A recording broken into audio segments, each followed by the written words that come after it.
آج کے شو میں ملک میں کنڈے کے ذریعے ایک برس میں 230 ارب روپے کی بجلی چوری،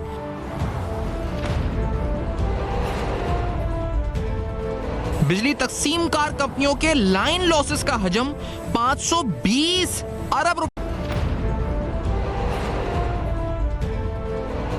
2 سال میں بجلی تقسیم کار کمپنیوں کے لائن لاسز دفاعی بجٹ سے بھی تجاوز کر گئے۔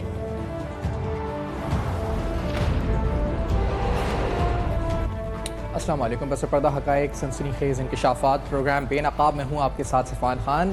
بجلی کا مسئلہ اور اس مسئلے کے اوپر بحث برائے بحث جاری ہے۔ اس کا حل کیا ہے، اس طرف شاید ہم آ بھی نہیں پا رہے۔ حل کی اگر بات پوچھے بھی تو زیادہ تر یہ کہا جاتا ہے کہ حل اتنا مشکل ہے کہ شاید اس پر کسی بھی حکومت کے لیے کام کرنا مشکل ہے۔ لیکن مجموعی طور پر ایک بات تو یہ ثابت ہے کہ جو کنزیومرز پے کر رہے ہیں وہ صرف یہ نہیں کہ گورنمنٹ کی انیفیشنسی، وہ لائن لاسز بھی ان کے اوپر آتے ہیں، وہ جو بجلی کی چوری یا تھیفٹ ہے وہ بھی ان پر آتی ہے۔ حکومت کی یہ عادت کہ وہ ڈائریکٹ ٹیکسز نہیں بلکہ انڈائریکٹ ٹیکسز سے آسانی سے ٹیکس کلیکٹ کرنا چاہتی ہے، یہ بھی کنزیومرز پے کرتے ہیں۔ حکومت کے اسٹریٹجک فیصلے کہ کون سا پاور پلانٹ لگانا ہے، کس طرح کا پاور پلانٹ لگانا ہے، انیفیشنٹ سسٹم سے بجلی جنریٹ کرنی ہے، اس کی کاسٹ بھی کنزیومرز پے کرتے ہیں۔ اور یہ بھی نہیں بلکہ نیپرا ہو یا تمام جو بجلی کی ڈسکوز ہوں، ان میں جو بورڈز اپوائنٹڈ ہیں وہ میرٹ پر اگر تقرریاں نہیں ہوئی ہیں تو وہ کاسٹ بھی کنزیومر پے کرتے ہیں۔ تو اگر آپ کو کہا جائے کہ آپ کی فرسٹریشن اگر آج ہے تو یہ فرسٹریشن اس طرح سے جائز بنتی ہے کہ اس فرسٹریشن کی وجہ یہ ہے کہ بہت کچھ ایسا ہے جو حکومت کو کرنا چاہیے جو نہیں کر رہی، جس کی کاسٹ آپ بیئر کر رہے ہیں، لیکن بہت کچھ ایسا ہے جو کنزیومرز کو بھی بطور سوسائٹی کرنا چاہیے۔ ہم اس پر بھی آج بات کریں گے۔ ہم آج حل کی طرف بڑھیں گے اور حل ڈھونڈنے کی کوشش کریں گے سنجیدگی کے ساتھ، سنسیریٹی کے ساتھ۔ پہلے آپ کے سامنے لائن لاسز کا ایک بریک اپ رکھتے ہیں۔ 520 بلین روپیز کے پورے پاکستان میں لائن لاسز ہیں۔ اگر مجموعی طور پر اس بریک اپ کریں تو سب میں زیادہ یہ پشاور الیکٹرک سپلائی کمپنی کے 153 ارب 50 کروڑ روپے ہیں۔ اس کے بعد ٹرائبل الیکٹرک پاور کمپنی کے تقریباً جو تناسب کے حساب سے 9.33%، لیکن 3 ارب 70 کروڑ روپے ہیں۔ اسلام آباد الیکٹرک پاور کمپنی کا خسارہ 8.18%، تناسب کے حساب سے، ویسے حجم کے حساب سے 21 ارب 90 کروڑ روپے ہے۔ گجرانوالہ الیکٹرک پاور کمپنی کا خسارہ 24 ارب 70 کروڑ روپے، لاہور الیکٹرک سپلائی کمپنی کا 72 ارب 70 کروڑ روپے، فیصل آباد الیکٹرک سپلائی کمپنی کا 33 ارب 40 کروڑ روپے، ملتان الیکٹرک پاور کمپنی کا 75 ارب 10 کروڑ روپے، حیدرآباد الیکٹرک پاور کمپنی کا 45 ارب، سکھر 43 ارب 70 کروڑ، کوئٹہ 46 ارب 30 کروڑ۔ اگر 2 سال میں کیومولیٹیولی دیکھا جائے تو ہم کہہ سکتے ہیں کہ یہ جو خسارہ ہے یہ پاکستان کے جو ڈیفنس ایکسپینڈیچرز ہیں ان سے بھی تجاوز کر جاتا ہے۔ اب اس صورتحال میں اگر ہم نیپرا یا ریگولیٹری باڈی کا جو ریگولیٹری فریم ورک ہے اس طرف جائیں تو اس کے مطابق صرف جو ریگولیٹر الاؤ کرتا ہے لاسز وہ 13% ہے ان دا سسٹم، لیکن ان ڈسکوز کے لاسز جن کا تناسب بہت سے ایسے بھی ہیں جو 40% تک جاتا ہے، 40% تک جاتا ہے۔ کیا حل ہو سکتا ہے؟ میرے ساتھ ناصر علی شاہ بخاری صاحب موجود ہیں، کسی تعارف کے محتاج نہیں، چیئرمین KSB گروپ ہیں۔ ناصر صاحب بہت پروگرام میں جوائن کیا۔ سر آپ یہ بتائیں کہ ہم لائن لاسز سے اگر شروع کریں اس کا حل کیا ہے؟ ہم نے پرابلم پہ بات کی، ہڑتالوں پر، اسٹرائکس پر بات کی ہے اس پروگرام میں، ہر طرح سے FPCC ہر کوئی اپنا اس پر لے کر آ رہا ہے لائمت۔ What is the solution? آپ کو ایک اجمالی خاکہ سمجھتا ہوں جس سے ریفرنس جو ہے وہ آپ کی بات میں ایک جو ہے بہتری کی طرف ہم پھر پہنچ سکیں گے۔ دیکھیں اس وقت ہمارے پاس جو کیپیسٹی ہے نا وہ تقریباً 42,000 میگا واٹ کے قریب سسٹم میں موجود ہے، لیکن جو آپ کے پاس ڈسٹریبیوشن سسٹم ہے وہ کوئی 25-26 ہزار میگا واٹ کے قریب ہے۔ تو پہلے تو ہمارے پاس جو موجودہ کیپیسٹی ہے اس کی جو ترسیل کا سسٹم ہے اس میں کوئی 15,000 میگا واٹ کی آلریڈی ایک شارٹ فال ہے۔ تو یہ ایک بہت بڑا مس میچ ہو گیا ہے۔ جب اس وقت آپ کیپیسٹی چارجز کی بات کرتے ہیں تو اس میں یہ مس میچ جو ہے اس کا بھی بہت ایک یعنی ضروری اثر آ جاتا ہے۔ اور ضرورت اس چیز کی ہے کہ جو پروجیکٹس جو اس وقت کے شروع کیے گئے تھے کہ یہ جو ہے یہاں پر بجلی پیدا کی جائے، اس کے ساتھ ساتھ جو اس کی ترسیل کا نظام تھا، اس کے لیے جو ڈسٹریبیوشن لائن کا سسٹم تھا، اس میں ایک اننیسیسری ڈیلے ہوتا رہا، وہ اب قطع نظر اس کے کہ کون سی حکومت تھی کون سی نہیں تھی، لیکن یہ ہے کہ وہ 4 5 6 سال جو بھی ضائع ہوئے ہیں اس کی وجہ سے یہ گیپ جو ہے وہ بہت بڑا گیپ بن گیا، اور وہ ایک اس سے آپ کے پورے نظام میں جو ہے ایک کیپیسٹی کا ایشو کریٹ ہو گیا۔ پھر اس کے بعد جو لائن لاسز ہیں اس میں آپ کوئی اس کو کہنے میں حجت نہیں ہونی چاہیے کہ اس میں چوری جو ہے اس کا ایک بہت بڑا حجم موجود ہے۔ پھر اس کے بعد ایک جو ہمارا ڈسٹریبیوشن سسٹم ہے، حالانکہ وہ بھی کم ہے 25,000، لیکن وہ بھی آؤٹ ڈیٹڈ ہے۔ بہت سارے علاقوں کے اندر پرانی آپ دیکھیں سڑکوں پر تاریں چل رہی ہیں اور میلوں تک جو ہے وہ تاریں لٹک رہی ہیں، جبکہ ساری دنیا جو ہے اس میں ڈسٹریبیوشن سسٹم سب انہوں نے انڈر گراؤنڈ کر دیا۔ آپ کو یاد ہوگا کہ چائنا میں کی ایک کمپنی جو تھی جس نے شنگھائی پاور، انہوں نے ایک پلان دیا تھا کہ الیکٹرک کی، جس وقت وہ خریداری کا انہوں نے منصوبہ ظاہر کیا کہ ہم $9 بلین کا جو ہے آپ کے ہاں کراچی میں، کراچی اس لیے کہ ایک منی پاکستان ہے جس سے آپ کو اندازہ ہو سکتا ہے کہ یہاں اگر ہم بہتری کر لیتے ہیں تو ہمیں اور کیا فوائد حاصل ہو سکتے ہیں، کہ کراچی میں ہم آپ کو پورا جو ڈسٹریبیوشن کا نظام ہے وہ ہم نیا لگا دیں گے، انڈر گراؤنڈ کر دیں گے، ایفیشنسی بڑھا دیں گے۔ اور ویسے تو یہ ایک کریڈٹ کی بات ہے کہ کراچی کا جو ہے وہ تقریباً 22-23% پہ آ گیا، جو ایک زمانے میں 32% ہوتا تھا لائن لاس، لیکن اسٹینڈرڈ جو ہے وہ 8 سے 12% کا ایک ورلڈ وائڈ، اور ریگولیٹر 13% الاؤ کر رہا ہے نا۔ جی ریگولیٹر تو پاکستان میں کر رہا ہے نا، پاکستان کے حالات، لیکن میں گلوبلی بتاتا ہوں کہ 8 سے 12% کا لائن لاس جو ہے وہ ایک متعلقہ لائن لاس ہے۔ لیکن اگر ایفیشنسیز پیدا کر دی جائیں اور اس میں انویسٹمنٹس جو تھیں جو ریکوائرڈ ہیں وہ کر دی جائیں تو کراچی کے مسائل جو ہیں وہ تو سب سے پہلے حل ہو سکتے ہیں اور بڑی آرام سے حل ہو سکتے ہیں۔ شنگھائی پاور نے آج بھی اپنا جو آفر ہے وہ وڈرا نہیں کیا ہوا، لیکن کیونکہ یہاں پر کہ الیکٹرک ایک گالی بن چکی ہے، لہذا کوئی اس کو سننا نہیں چاہتا کہ حل کرنے کا طریقہ کار کا کیا ہے۔ کراچی کے لوگوں کے مسائل جو ہیں وہ تبھی حل ہوں گے جب یہاں کے الیکٹرک میں انویسٹمنٹ ہوگی، اور کے الیکٹرک میں انویسٹمنٹ جو ہے وہ آپ جب آنے دیں گے، اس معلوم نہیں کہ کون سی نیشنل سیکیورٹی ہے جس کی وجہ سے شنگھائی پاور کو جو ہے وہ روک رکھا ہے، حالانکہ سرکار جو ہے وہ بھی پیسہ نہیں دیتی رہی، اور ایک طرف کلیم کرتے ہیں جی کہ الیکٹرک نے ہمارا پیسہ نہیں دیا۔ تو وہ جو بیوروکریٹس جنہوں نے کراچی کو سینٹر کے اس طرح سے جنگل میں باندھ کے رکھا تھا، تو بہت بڑی حد تک آج سوال ان سے پوچھنا چاہیے کہ آپ نے کراچی کے ساتھ یہ حال کیوں کیا۔ اس میں جو پہلی بات ہے جو کیپیسٹی چارجز والی ہے، جس کے ہم 1300 ارب روپے پچھلے سال دے چکے ہیں، اس سال ہم کہہ رہے ہیں کہ 2000 ارب سے زیادہ یہ تجاوز کر سکتی ہے یہ پیمنٹ، اور اس کو بار بار یہ آئی پی پیز کا آڈٹ ہونا چاہیے، اس طرح کی باتیں بھی سامنے آ رہی ہیں۔ لیکن کیا اس میں صرف میرٹ آرڈر جو ہے، کیونکہ بعض انرجی ایکسپرٹس یہ بھی کہہ رہے ہیں کہ جو پلانٹس کی ایفیشنسی ہے، اگر اس آرڈر کو ہم آگے پیچھے کریں اور ہم ایفیشینٹ پلانٹ سے بجلی پروڈیوس کریں اور ہمارے پاس ایک میکینزم تو ہو کہ ہم یہ دیکھ سکیں کہ کس پلانٹ کی ایفیشنسی کتنی ہے، تو اس سے بھی کیپیسٹی چارجز کم ہو سکتے ہیں، and this doesn't requires a huge investment کہ ہمیں نہیں اس کے لیے انویسٹمنٹ چاہیے۔ تو اس کے کوئی ایسے سولوشن ہے جو ان دا شارٹ ٹرم ہم اس کا بنیادی پہلی بات یہ ہوتی ہے کہ کاروباری آدمی جو ہے وہ یہ سوچتا ہے کہ میں کہاں سے کماؤں گا اور کیسے کماؤں گا۔ ایگزیکٹلی۔ تو یہ صرف اتنا معمولی سا حل نہیں ہے کہ جی ایفیشنسی تو 24 آورز کیلکولیٹ ہو رہی ہوتی ہے، جس وقت کے پروجیکٹ جو ہے وہ چل رہا ہوتا ہے تو اسی وقت ساتھ ساتھ پتہ چل جاتا ہے۔ ہاں یہ ہے پرانے جتنے پلانٹ ہیں ان کے یہاں ایفیشنسی کم ہے، آپ ان پلانٹس کو بند بھی کر سکتے ہیں کہ بھئی ہم نے اس کو نہیں چلنے دینا کیونکہ ان کی ایفیشنسی جو ہے وہ اتنی نہیں ہے، لیکن جو پروجیکٹس جن کے اندر کیپیسٹی ہے اور جن کے اندر ایفیشنسی ہے ان کا بھی استعمال جو ہے سمجھنے میں آنے کی چیز ہے۔ آپ کے پاس مثال میں دیتا ہوں آپ کو، جو گیس ہے اس کی اگر آپ پرائرٹی جو ہے سب سے پہلے کریں پاور جنریشن کے اوپر، کہ یہ گیس جو ہے یہ پاور جنریشن کے لیے استعمال ہوگی۔ وہ پاور جنریشن کہاں استعمال ہوگی؟ 50% آپ کے پاس اس وقت انڈسٹری جو ہے وہ پاور کے نہ ہونے کی وجہ سے وہ شکایت کرتی ہے کہ جی ہم بند کر رہے ہیں۔ اس کا کیا ہوتا ہے؟ ایک تو آپ کی ایکسپورٹ کی کمپنی ہے تو اس کو وہ ایکسپورٹ کا آرڈر نہیں لے سکتی، اس کو ملازمین کو فارغ کرنا پڑتا ہے، آپ نے پوری اکنامک ایکٹیویٹی جو ہے وہ اس کو پش سے پش ڈال دی، کلاک کر دیا، ایک طرح کلاک کر دیا۔ تو سب سے پہلی پرائرٹی ملک کے اندر جو ہے وہ پاور جنریشن پہ گیس کی ہونی چاہیے، اس کے بعد وہ جو گیس بچے وہ انڈسٹریل یونٹ کے لیے بھی دی جائے, اور اسی الیکٹریسٹی سے جو جنریٹ کی جا رہی ہے انڈسٹریل سیکٹر کو پاور سب سے پہلے ملنی چاہیے. کوئی کمپنی جو ہے اس کو اس وجہ سے بند نہیں ہونا چاہیے کہ ہمارے پاس بجلی نہیں ہے.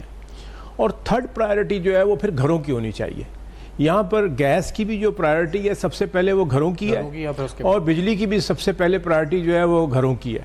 تو دنیا بھر میں سب جگہ پر جو ہے وہ انڈسٹری کو پاور پروڈکشن کو اور انڈسٹری کو پرائرٹی دی جاتی ہے, کیونکہ آپ نے اکنامک ایکٹیویٹی چلانی ہے. اس کے لیے کوئی انویسٹمنٹ کی ضرورت نہیں ہے, یہ تو پرائرٹیز اور پریفرنسز کا آپ کے پاس جو بریک کے بعد ہم آتے ہیں. بخاری صاحب ساتھ ہیں ہمارے, اور ہم آج حل کی بات کر رہے ہیں, آج حل ڈھونڈنے کی کوشش کر رہے ہیں, اور ہم کوشش کرتے رہیں گے. اس بریک کے بعد واپس آتے ہیں اور بات کرتے ہیں پاکستان کے انرجی مسائل کی اور ان کے ممکنہ حل کی. آپ بریک ہمارے ساتھ.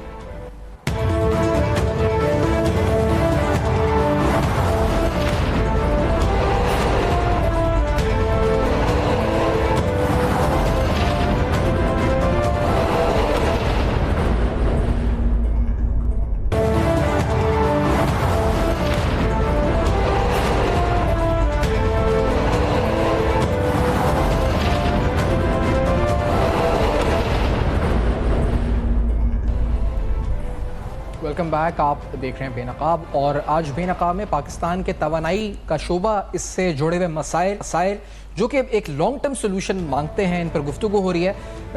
یہ آپ کو بتا رہے ہیں کہ جو کنزیومر پے کر رہا ہے, that is the cost of threat, that is the cost of inefficiency جو حکومتی سطح کے اوپر ہے, lack of decision making, lack of merit جو بورڈز کے اوپر لوگ بیٹھے ہوئے ہیں, پھر جو ڈسٹریبیوشن TND جو لاسز ہیں وہ الگ, لائن لاسز اپنی جگہ, اور پھر سرکولر ڈیٹ, اور تمام چیزیں ملا کر کیپیسٹی پیمنٹس ایک عام آدمی کے بل میں ایک بل کی شکل میں آ جاتی ہیں, جس پر وہ اس کو دیکھ کر پھر احتجاج کرتا ہے, بل جلاتا ہے, جس کا کوئی بھی فائدہ نہیں ہے. تو اب بخاری صاحب سلوشن کیا ہے ایک عام آدمی کے لیے, کیا کرنا چاہیے؟ دیکھیں ہم ریاست کیا کرنا چاہیے, سب کچھ ہے. انفرادی طور پر مجھے کیا کرنا چاہیے, انفرادی طور پر وہ شخص جو دیکھ رہا ہے اس کو کیا کرنا چاہیے, اس سماج اور اس معاشرے کو کیا کرنا چاہیے؟ دیکھیں سب سے پہلے تو ہمیں اپنی جو سیلف ریگولیشن ہے وہ کرنے کی بہت ضرورت ہے. جس گھر میں اگر کہیں 2 بلب جلتے ہیں اور 1 بلب سے وہاں پر کوئی کام چل سکتا ہے, اس کو کم سے کم کیا جائے. جن گھروں میں لوگ 10 ایئر کنڈیشنر چلاتے ہیں وہ کوئی خدا کا خوف کریں, اور وہ جو ان کی ریکوائرمنٹ منیمم ہو سکتی ہے اس ریکوائرمنٹ کو پورا کریں. پھر سب سے بڑھ کر جو چیز آپ یہ دیکھیں کہ اب بازار کے ٹائمنگز آپ کے پاکستان میں جو ہیں وہ بالکل نرالے ہیں. دنیا ساری میں 8 سے 9 بجے تک جو ہے دکانیں کھل جاتی ہیں. مغرب کے وقت آپ دنیا کے کسی بھی مہذب معاشرے میں چلے جائیں اور کسی جگہ بھی چلے جائیں, بہت ہوگا تو مغرب کے وقت لوگ جو ہے وہ اپنی دکانیں بند کر کے چلے جاتے ہیں. ورنہ 5 بجے کا ایک اسٹینڈرڈ ٹائم ہے. یورپ پورا بند ہو جاتا ہے, امریکہ پورا بند ہو جاتا ہے, کینیڈا بند ہو جاتا ہے, آسٹریلیا پورا بند ہو جاتا ہے. ہاں ایشیا میں چند ممالک ضرور ایسے ہیں جہاں پر کہ ایسی صورتحال ملتی ہے آپ کو کہ چنیدہ علاقوں کے اندر وہاں پر جو ہے دکانیں کھلی ہوں, ورنہ عموماً بند کر دی جاتی ہیں. پاکستان میں تو رات کو 11 بجے جو ہے دکاندار کے پاس لوگ خریداری کے لیے جاتے ہیں, اور 12 بجے سے پہلے جو ہے وہ دکاندار, کچھ علاقے تو ایسے ہیں جہاں وہ 12 بجے کے بعد تک جو ہے دکانیں ان کی کھلی رہتی ہیں. خاص طور پہ جو آپ کے یہاں پورا ایک ریسٹورانٹس کا کلچر ہے, وہ تو رات 2 بجے تک بھی جو ہے کرتے ہیں اپنا کاروبار. تو کیا یہ ایک ایسے معاشرے میں اور ایسی اکانومی میں جو اس قدر سفر کر رہی ہو, کیا یہ خود سوچنے کی ضرورت نہیں ہے, احساس کرنے کی ضرورت نہیں ہے, اور حکومت کا یہ فرض نہیں ہے کہ وہ اپنی رٹ کو جو ہے منوائے؟ اور جو اگر لوگ کہتے ہیں جی ہم ہڑتال کر دیں گے تو کر دیں, ہڑتال کریں, 10 دن اپنا کاروبار بند, اور دیکھیں کہ وہ پھر واپس اپنی دکانیں کھولتے ہیں یا نہیں کھولتے. تو اور ایسی صورتحال میں جب ہم IMF کے پاس یا کسی بھی ملٹی لیٹرل ادارے کے پاس جا کے بولتے ہیں کہ ہمیں ریلیف دینا ہے لوگوں کو یا کچھ بھی کہنا ہے, تو آگے سے وہاں پہ کتنا مشکل ہوتا ہوگا فار نیگوشیشنز کہ وہ آگے آپ نے آپ اطلاق کریں فیصلوں کا, آپ ڈسپلن قائم کریں, مارکیٹ جلدی بند کریں. شادی بیاہ کی تقریبات میں جو لائٹنگ ہوتی ہے جی, وہ بھی رات کو 11 بجے بارات آتی ہے. کیا دن کے وقت آپ کے یہاں باراتیں نہیں ہو سکتی کہ آپ جو ہے ظہر کی نماز کے بعد اپنے جو شادی بیاہ کی تقریبات ہیں وہ کر لیں؟ پہلے ہوتا تھا, یعنی جب ہم بچے تھے اس زمانے میں عموماً جو شادیاں تھیں وہ دن کے وقت ہوتی تھیں. یہ رات کا کلچر جو ہے یہ تو اب ملک بھر میں ایسے بن گیا ہے کہ جیسے لوگوں کے لیے کوئی تماشا لگا ہوا ہو. تو اس پر بھی کچھ غور کرنے کی ضرورت ہے. ہمیں اپنے رجحانات کو جو ہے اپنی معاشرتی جو ہم نے اپنے اوپر سختیاں کر لی ہیں ان کو سمجھنے کی ضرورت ہے کہ ہم کس طریقے سے. دوسری فگر ہے لائن لاسز کی, اور اس میں سے جو تھیفٹ کی فگر ہے, ہم کہہ رہے ہیں 230 ارب روپے کنڈا سسٹم کے ذریعے چوری ہو گیا. آپ نہیں سمجھتے, اور ہم بھی تقریباً جانتے ہیں کہ کس علاقے میں کنڈے زیادہ ہیں, کون سے نوگوز ایریا ہیں. شہر کراچی میں جو نوگو ایریاز ہیں سب کے علم میں ہے, کہاں کہاں ہوتا ہوگا ایک اندازہ ہے, ڈسٹریبیوشن کمپنیز کو ہم سے زیادہ اندازہ ہوگا. تو یہ بھی ایک رٹ کی بات نہیں ہے کہ ایک ریاست ہے اور اگر وہ یکسوئی کے ساتھ اس کو ختم کرنا چاہے, 230 billion is a very huge figure. جی, آپ بتائیں کہ کچھ علاقے ملک کے ایسے ہیں جہاں پر ٹیوب ویل جو ہیں وہ مستقلاً 24 گھنٹے چلتے ہیں, اور ان کا جو رقم ہے وہ 6,000 روپے لائن مین کے لیے طے ہوتی ہے, اور وہ لائن مین جو ہے اس کو لوگ اپنے پاس کام کے لیے اس سے طے کر لیتے ہیں. تو کیوں ہے یہ؟ اس لیے کہ جو آپ کا پورا ڈسٹریبیوشن کا نظام ہے جس میں آپ کی ڈیسکوز تھیں, جس وقت یہ آپ کے پاس آئی پی پیز لگائی جا رہی تھیں تو ساتھ میں یہ تھا کہ آپ ڈیسکوز کو پرائیویٹائز کریں گے. وہ بدقسمتی سے نہیں ہوا, اور اس میں جو ہے یہی جو انٹرسٹ گروپس ہیں وہ بیچ میں ہمیشہ آڑے آتے رہے اور ڈیسکو کی پرائیویٹائزیشن نہیں ہونے دی. میں کہتا ہوں اگر پرائیویٹائزیشن نہیں بھی ہوتی تو کم از کم آپ ان کو پبلک کے اندر جو ہے ان کے شیئر بیچیں. ان کو شیئر بیچ کے آپ ایک تو کیپٹل مارکیٹ سے پیسہ جو اکٹھا کرے گی حکومت وہ اپنی ادائیگیوں میں اس کو استعمال کر سکتی ہے, اور اس میں پھر جو ہے پبلک سے بورڈ میں لوگ آئیں اور وہ اس کو آگے کچھ نہ کچھ انیشیٹو لیں. کیونکہ دیکھیے یہ پرابلم تو کہ الیکٹرک میں بھی ہوئی تھی, تو انہوں نے 32% سے کم کر کے 23% تو کر ہی دیا. تو اور کئی علاقے جو کراچی میں پہلے نوگو ایریاز تھے اب وہ نوگو ایریاز نہیں رہے, لیکن پھر بھی جو اب آپ کا حیدرآباد ریجن جو ہے پورا 45 ارب روپے کے لاسز ہیں. جی, تو اس کی کیا وجہ ہے؟ کوئی دیتا ہی نہیں ہے, اور اگر دیتا یعنی انہوں نے کنڈے لگائے ہوئے اور استعمال ہو رہے ہیں اور اس کو کوئی پوچھنے والا نہیں ہے. اور اس کی بڑی وجہ یہ ہے کہ جو وہاں پر ڈسٹریبیوشن کے لوگ ہیں وہ ان کی ملی بھگت ہے. ڈیسکوس کام کریں گی تو وہ ان کی ملی بھگت جو ہے وہ ختم ہو جائے گی. وہ انویسٹر جو ہے پرائیویٹ سیکٹر کا وہ اس بات کا خیال کرے گا کہ جی مجھے ریکوری کرنی ہے. تو ہم نے آدھا کام کیا, آدھا کام چھوڑ دیا, اور اس کے بعد جو ہے وہ نیپرا اور یہ ریگولیٹری وہ ریگولیٹری سب بنا کے یہ تو کر دیتے ہیں کہ جی ان کی قیمت بڑھا دی گئی, اپلیکیشن آئی اور قیمت بڑھے. لیکن خود وہ بھی نیپرا والے بھی کبھی نہیں سوچتے کہ بھئی یہ لائن لاسز اور یہ وہ ساری چیزیں جو ہیں اس کا جو ایک شریف آدمی جو پیسے ادا کرتا ہے وقت کے اوپر اس پہ کب تک بوجھ ڈالتے رہیں گے. اچھا, اس میں پھر دوسری چیز یہ بھی ہے, آپ نے ابھی بات کی تھی کہ الیکٹرک کی اور شنگھائی الیکٹرک کی جو اس کے منصوبہ تھا $9 بلین کا, تو یہاں پر جو ہم کام کر رہے تھے مختلف سٹوریز میں یہ پتہ چلا کہ 2017 میں چائنیز انویسٹر یہ تھے جو تقریباً دسمبر 2017 میں اسپیسیفکلی یہاں پر اسمارٹ گرڈ ٹیکنالوجی انٹروڈیوس کرنا چاہ رہے تھے, جس کے ذریعے جو سسٹم لائن لاسز ہیں یہ کافی حد تک ان میں ایفیشنسی آتی اور ان کو مانیٹر یا سرویلنس کا ایک نظام بن جاتا. لیکن جو میں انرجی ایکسپرٹ سے جن سے میں بات کر رہا تھا وہ کوٹ کر رہے تھے کہ اس وقت جو منسٹر صاحب تو انہوں نے کہا تھا اس میں ساڑھا حصہ کتنا ہے, اس طرح انہوں نے مجھے الفاظ جو ایگزیکٹ بولے کہ کتنا ہے, اور وہ معاملہ رک گیا ایگزیکٹلی جو مجھے بولا گیا. اب یہ اسمارٹ گرڈ ٹیکنالوجی بھی تھی آنے کو اسمارٹ گرڈ ٹیکنالوجی جو کراچی کے علاوہ دیگر پورے پاکستان کے لیے بھی جو ہے اس کی بہت سخت ضرورت ہے, لیکن اسمارٹ گرڈ ٹیکنالوجی کو سمجھنے کی ضرورت ہے. وہ یہ کہ آپ کو یعنی ایک جہاں آپ کی پاور جنریشن ہے وہیں اس کے ارد گرد جو ہے آپ اس کو کہتے ہیں کہ جی ہم آپ کو پاور کی سپلائی کریں گے, آپ کو وہ ڈسٹریبیوشن لائنز میں ڈالنے کی ضرورت نہیں ہی ہوتی. یہ بھی ایک ذہن میں رہنا چاہیے کہ ہمارا جو ڈسٹریبیوشن کا نظام ہے وہ کراچی سے چلتا ہے اور اوپر جا کے وہ گلگت کے اندر جو ہے وہ, اسی لیے جب آپ دیکھتے ہیں کوئی کہیں جو ہے وہ خرابی آ جائے تو پورا پاکستان جو ہے اس میں بلیک آؤٹ ہو جاتا ہے, کیونکہ ہمارا نظام ہی ایسا بنا ہوا ہے. تو وہ اسمارٹ گرڈ کا مطلب یہ تھا کہ آپ اس کو حصوں کے اندر جو ہے اپنے ہاں اس کو ڈسٹریبیوٹ کر دیں. تو یہ ایک ٹیکنالوجی پر جو ہے بہت شدت سے کام ہو رہا ہے, خاص طور پہ جو آپ کی یہ رینیویبل انرجیز ہیں وہ تو ساری کی ساری اسی پر ہی چل رہی ہیں. دنیا بھر میں جو ہے لوگوں نے رینیویبل انرجیز کو اسمارٹ گرڈ کے اوپر ہی قائم کیا ہوا ہے. انڈیا میں خاص طور پہ یہ امپلیمنٹ ہوا ہے. انڈیا میں تو آپ یہ دیکھ لیجئے کہ وہاں پر رینیویبل انرجی کا پرسنٹیج جو ہے وہ کتنا زیادہ بڑھ گیا ہے, اب اس وجہ سے وہ وہاں استعمال کر رہے ہیں. صرف یہ انڈیا نہیں, ایران میں بھی ہو گیا ہے. بنگلہ دیش میں بھی کافی حد تک انرجی ایفیشنسی. اچھا یہ کیونکہ ہم بات کر رہے ہیں انڈیا بنگلہ دیش کی اور ایران کی, تو میں چین کا ذکر بھی کرنا چاہوں گا, اور چین میں کس طرح سے غربت کے خلاف ان کی فوج نے مل کر وہاں کے فارمرز کو پاورٹی ایلیویشن پروگرام کیا تھا, اس کو SIFC کے تناظر میں سمجھنے کی آپ سے کوشش کروں گا. لیکن آفٹر دس بریک ہم آتے ہیں اور اس چین اس ولیج کی مثال دے کر کے وہاں کیا پروڈیوس ہوا, کس طرح سے وہاں پر یہ سب چیزیں ہوئی تھی. اس بریک کے بعد ہمارے ساتھ رہیں.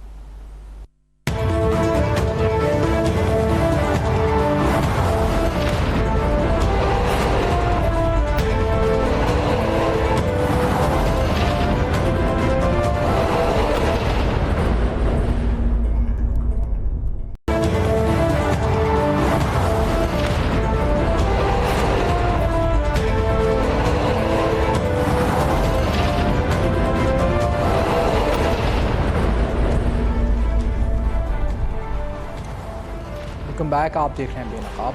مثال آئی بنگلہ دیش کی, بھارت کی, تو چین کی بھی ہم سامنے رکھتے ہیں, جہاں پر وہاں کی پیپل ریپبلکن آرمی نے مختلف ولیجز میں, جیسے جہاں پر بتایا جاتا ہے کہ سال 2017 میں رورل ریزیڈنٹس کی تعداد تقریباً 99 ملین تھی.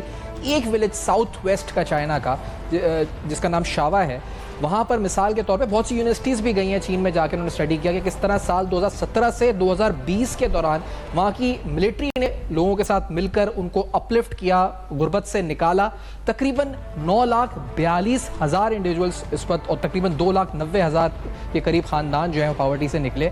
کس طرح نکالا, اور یہ جو کیوی پروڈکشن تھی یا مختلف ایگریکلچر پروڈکشن تھی, اس میں وہاں کی فوج اور وہاں کے لوگ, اور پھر وہاں ایجوکیشن پروموٹ کر کے کس طرح وہاں پر یہ کام ہوا, اور کیا ہم اس کو ریفلیکٹ کر سکتے ہیں پاکستان میں, خاص طور پہ کارپوریٹ ایگریکلچر فارمنگ جو SIFC کے تحت انیشیٹو ہے, جس میں بین الاقوامی سرمایہ کاری کا بھی اس وقت بتایا جا رہا ہے. تو اس پر بات کرتے ہیں ناصر صاحب, کیونکہ یہ ایک جو چین کا ماڈل ہے, اس میں جو مختلف یونیورسٹیز وہاں گئی تھیں, تو انہوں نے جو وہاں اسٹڈی کیا, تو ان کی جو رپورٹ شائع ہوئی, اس کے بعد انہوں نے کہا کہ وہاں پر جو ہم نے دیکھا کہ وہاں ایک ڈیولپمنٹ اورینٹڈ اپروچ تھی, ایک ڈی سینٹرلائزڈ ڈیلیوری تھی, ڈیٹا بیسڈ گورننس تھی, اور جو وہاں کی ڈٹرمنڈ لیڈرشپ تھی جو چاہ رہی تھی کہ لوگوں کو غربت سے نکالنا ہے.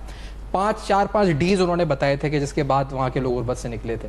تو ہم سمجھ, کیا یہ ایک جیسے سلور لائننگ یا خوشخبری یہ ہے کہ ہم بھی اس رستے پہ جا رہے ہیں, یہ ہے آپ کو لگتا ہے؟ صرف چائنا کی مثال نہیں ہے.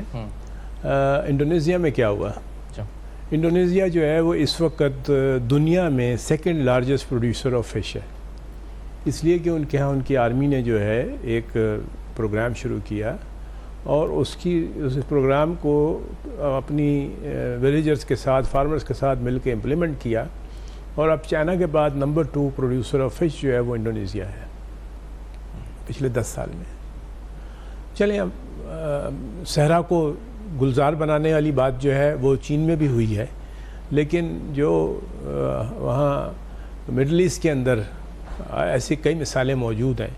یہ جو آپ کے یہاں دیکھتے ہیں کہ دنیا بھر میں جو ہے وہ کیلے کی پروڈکشن جو ہے وہ کہاں سے کس ملک سے آ رہی ہے, مڈل ایسٹ کے ایک ایسے ملک سے آ رہی ہے جس کے متعلق سوچا نہیں جا سکتا تھا کہ وہ صحرا کے اندر بھی جو ہے گلزار بنا سکتا ہے. وہاں بھی ان کی فوج نے جو ہے وہ کام کیا, اور اس سے ٹیکنالوجی کو بھی جو ہے امپروو کیا, اور اس ٹیکنالوجی سے پیداوار کو کئی گنا بڑھا دیا.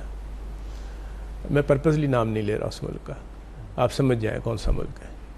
تو چائنا جو ہے وہاں پر تو تقریباً 100 ملین لوگوں کو 3 سال کے اندر خطے غربت سے اٹھا کے وہ ایسے مقام پر پہنچا دیا کہ کئی لوگ جو ہیں ان کے یہاں گھروں میں اب مرسڈیز کاریں کھڑی ہیں, کیونکہ وہ ویلیو ایڈڈ پروڈکشن میں چلے گئے. اور یہ جو پرٹیکولر جگہ تھی شاوا, یہاں 75% جو لوگ تھے وہ غربت کی لکیر سے نیچے تھے, اور یہاں کیوی پروڈکشن کی وہاں کی, جی بالکل, کیوی کی پروڈکشن کی ویلیو ایڈڈ پروڈکشن میں آ گئی نا, فروٹ پروڈکشن میں آ گئی. اور میں آپ کو ایک مثال 90s میں جب جاتا تھا چائنا, تو میں دیکھتا تھا گونگجو سے ہانگ کانگ جانے میں تقریباً 3 گھنٹے لگتے تھے بائی ٹرین, اور کھیتوں کے کھیت جو تھے وہ وہاں پر غربت نظر آتی تھی. ایک تو گونگجو کا پورا علاقہ جو ہے جہاں چلے جاؤ بڑی بڑی ہائی رائز بلڈنگز بن گئی, لیکن جو کھیت کھلیان بھی رہ گئے ان کے باہر بھی ان کے پاس جو ہے وہ مکان, ان کی پروڈکشن. حالانکہ وہاں پر جو سائز آف لینڈ ہے وہ کوئی بہت زیادہ نہیں ہے ہماری طرح, لیکن جو پروڈکٹیویٹی ہے پر ہیکٹر وہ 4 گنا انہوں نے بڑھا لی. اس سے ان کی اکنامک اسٹینڈرڈس جو ہیں اور وہ شروع بھی انہوں نے ایک ہیکٹر سے کیا, کیسے فارمر کو ایک ہیکٹر پہ ٹرائل کیسے کیا؟ 3 چیزوں کو انہوں نے انشور کیا, اور سب جتنے ممالک ہیں ان کے پاس یہ ایک سیم جو ہے منترا ہے. سب سے پہلے انہوں نے بیج جو ہے کوالٹی کا بیج, جو اس کے لیے دوائیاں استعمال ہوتی ہیں کوالٹی کی دوائیاں, جو پریکٹسز ہیں جس قسم کی کہ مشینری اور اکوپمنٹ چاہیے اس کو پراپر ٹلج سے لے کے ہارویسٹ تک, اس میں ایک بہترین سے بہترین اکوپمنٹ کی فراہمی, اور آخر میں اس کے بعد جو ایک سب سے اہم بات ہے وہ پانی کا استعمال, کہ پانی ضائع نہ ہو, اور کم سے کم پانی میں جو ہے آپ میکسیمم. میں ابھی آپ کو ایک مثال دوں, مجھے اتفاق ہوا تھا ایک ٹرکی میں ایک فارم وزٹ کرنے کا. جس وقت آپ پروڈیوس کرتے ہیں نا کوئی بھی فصل, مثلا آپ کے پاس اگر گندم کی فصل آپ پروڈیوس کرتے ہیں تو 1 کلو گندم کے لیے آپ کو 1,500 لیٹر پانی چاہیے, اور 1 کلو چاول کے لیے آپ کو 2 سے 2,500 لیٹر پانی چاہیے. اب ذرا یہ دیکھیے کہ ہمارے ہاں بھی جو خوراک میں بھی جو ہماری یعنی ہم جس طرح کی اپنی پلاننگ کی ہوئی ہے اس میں ہم کبھی بھی ایفیشینٹ نہیں ہو سکتے. اگر آپ ایک اولیو آئل کا درخت جو ہے وہ اولیو لگائیں تو اولیو آئل 1 کلو اولیو آئل لینے کے لیے آپ کو 150 لیٹر پانی چاہیے, اور اس کی مارکیٹ ویلیو اولیو آئل کی ایک کی جو ہے وہ 3,000 روپے ہے, اور جو آپ کی گندم ہے وہ 200 روپے کہہ لیجیے, اگر 150 روپے کہہ لیجیے, 200 بھی لگا لیے, 250 بھی لگا لیجیے, تو اس کی اکنامک ویلیو کا کتنا بڑا فرق آ گیا اسی پانی کے انپٹ سے. تو یہ وہاں پر اس سے لوگوں نے اپنے ہاں quality of seeds, better form management, input اور واٹر یوٹیلائزیشن میں ایفیشنسی وہاں کی فوج نے. تو یہاں پر جو انجینئرنگ کور ہے, جی میں آپ کو جی میں عرض یہ کرنا چاہتا ہوں کہ یہاں پر جو ہے یہ ایک SIFC کا جو پروگرام ہوا ہے, یہ اس میں مجھے ایک تو ویژن نظر آ رہا ہے اور ایک ڈٹرمنیشن نظر آ رہی ہے, جس سے جو انشور کر رہی ہے کہ چینج از کمنگ. کیسے؟ کیونکہ آج بھی آپ کو پتہ ہی ہے کہ شہر میں جو ہے وہ اس کی ایک میٹنگ تھی جس میں بزنس کمیونٹی کو مختلف پروجیکٹس بتائے گئے, لیکن زراعت میں پہلی بات تو یہ ہے کہ آپ نے تھوڑی سی توجہ کی. اس دفعہ آپ کی جو پروڈکشن ہے کاٹن کی وہ گزشتہ سال کے مقابلے میں ڈبل ایکسپیکٹ کی جا رہی ہے. اس سے کا ڈائریکٹ بینیفٹ جو ہے وہ فارمر کو ملے گا, اور اس وقت 8,000 روپے من, 8,500 روپے من کا ریٹ ہے. فارمر کی انکم میں خاطر خواہ اضافہ ہوگا, اور اسی طرح سے آنے والی اور فصلوں کے اندر یہی پروگرام ہے کہ آپ کو کنولا لگایا جائے یا رایا لگایا جائے, یا یہ ہے کہ وہ پھر سن فلاور لگایا جائے, تاکہ وہ جو کہ ہم امپورٹ کرتے ہیں اپنا ایڈیبل آئل, اس کی فصل ہمارے ہاں جو ہے وہ بہتر ہو سکے. اور پھر جب گندم لگانے کا بھی ٹائم ہے, کیونکہ عام طور پہ لوگوں کو جو ہے وہ گندم کو آپ فوری طور پر ریپلیس تو نہیں کر سکتے, لیکن حالانکہ دنیا میں ایک بہت بڑی موومنٹ جو ہے, یہ سال یونائٹڈ نیشن نے ملٹ کا جو ہے سال قرار دیا ہے, جس میں پانی کا استعمال جو ہے گندم کے مقابلے میں 1/5 ہے. یہ جو آپ کے باجرہ, اور کیونکہ پہلے کے وقتوں کے اندر تو ہمارے ہاں سب لوگوں کی خوراک جو ہے وہ ملٹس تھیں. گندم جو ہے میکسی پاک یہ تو بہت بعد میں آئیں, اور لوگوں کی جو اتوار ہیں وہ تبدیل ہو گئیں, اور بے شمار بیماریاں بھی پھر وہ جو یعنی یوریا کا استعمال اور اس کی وجہ سے اور بھی ہوا. تو ملٹس جو ہے وہ تقریباً 200 یا 250 لیٹر کے لیے وہی جو اس کی ریکوائرمنٹ ہے خوراک کی, اس کی پیداوار کرتی ہے. تو ان چیزوں کے استعمال سے آپ ایک تو ویلیو اچھی حاصل کر سکتے ہیں, آپ پروڈکشن زیادہ استعمال کر دوسری چیز میں یہاں سے امپورٹ سبسٹیٹیوشن بھی ہے. آپ اگر میں نے تو آپ کو بتایا کہ آپ ایڈیبل آئل اگر آپ کر رہے ہیں تو that is a significant portion آپ کا جو امپورٹ $10 بلین کی آپ کی امپورٹ ہے. اگر آپ یہ $10 بلین, اچھا اس کے بعد جو بہت بڑا ایشو ہے وہ یہ ہے کہ اس وقت تقریباً 9.1 ملین ہیکٹر زمین ملک میں ایسی ہے جو کہ قابل کاشت ہو سکتی ہے, لیکن اس وقت اس کے اوپر کسی قسم کی کاشتکاری نہیں ہوتی. آپ 1 کلو گندم بھی اس کے اوپر پیداوار نہیں کرتے, اور وہ صوبوں کے پاس موجود ہے. تو یہ SIFC کے اندر یہ پروگرام ہے کہ انیشلی کوئی 4.5 ملین ایکڑ زمین جو ہے وہ کارپوریٹ فارمنگ کے لیے تقسیم کی جائے، اور یہ جو میں نے آپ کو بتایا کہ ان پٹ میں امپرومنٹ کی جائے اور یہ دوسرے سارے اسٹینڈرڈز جو ہیں وہ مقرر کیے جائیں، جس سے کہ ملک میں پیداوار جو ہے پر ہیکٹر پر ایکڑ وہ ہم 50%، 100% بہتر کر سکیں. اور سب میں بڑی جو آپ کی پاپولیشن ہے وہ ایسوسیٹڈ ہے ایگریکلچر کے ساتھ، جو آپ کا جسے کہا جائے کہ ان کی گروتھ، پھر اس کے بعد آپ کے GDP آؤٹ پٹ کی گروتھ، پھر نہیں پھر وہ کارپوریٹس کے دیکھا دیکھی جو چھوٹے ہیں نا ان کو بھی اچھا بیج ملنے لگے گا. ایگزیکٹلی. اور وہ چھوٹا فارمر جو اس کی بھی جو اسٹینڈرڈ آف لیونگ ہے اس پر فرق آئے گا، وہ بھی کہے گا کہ مجھے بھی وہی بیج جو. اور جس طرح مثال ہمارے سامنے ہے، آپ نے جن ملکوں کی دی ابھی، جیسے چین ہی ہے، جس طرح ہم نے کہا کہ 9.5 لاکھ تقریباً ملین جو ہاؤس ہولڈز تھے ان کو غربت سے نکالا گیا وہاں پر. پھر اسی طرح سے ایک ولیج سے شروع کر کے 4100 ولیجز تک گئے، اور ابھی بھی وہ چل رہا ہے معاملہ جو انیشیٹو ہے جس کے ذریعے کئی لوگ غربت سے نکلے. پورا شنجیانگ کے اندر جو آپ کا ڈیزرٹ ایریا ہے وہ کنورٹ ہو گیا. پاکستان میں بھی تو چولستان جو ہے جو آپ کا ڈیزرٹ ایریا ہے، تھر جو ہے وہ بڑا، تو وہاں پر پانی کے لانے کا بندوبست کیا جا رہا ہے. آلریڈی جب ہم یہ بات کر رہے ہیں FWO جو ہے وہاں کام کر رہی ہے، زمینوں کو ہموار کر رہی ہے، زمین تیار کر رہی ہے. تو اس سے ایک ہم جیسے میں نے کہا کہ ویژن اور ڈٹرمنیشن، یہی بات کہ انہوں نے 5 جو ڈیز بتائے تھے، determined leadership, detailed blue print, development oriented, ساتھ ساتھ ایک ڈی سینٹرلائزڈ جو ڈیلیوری.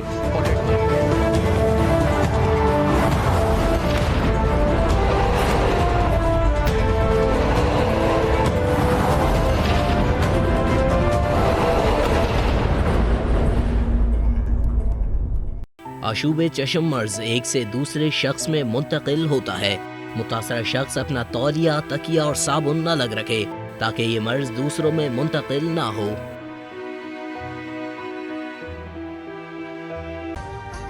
ابھی سبسکرائب کریں تاکہ کوئی خبر رہ نہ جائے.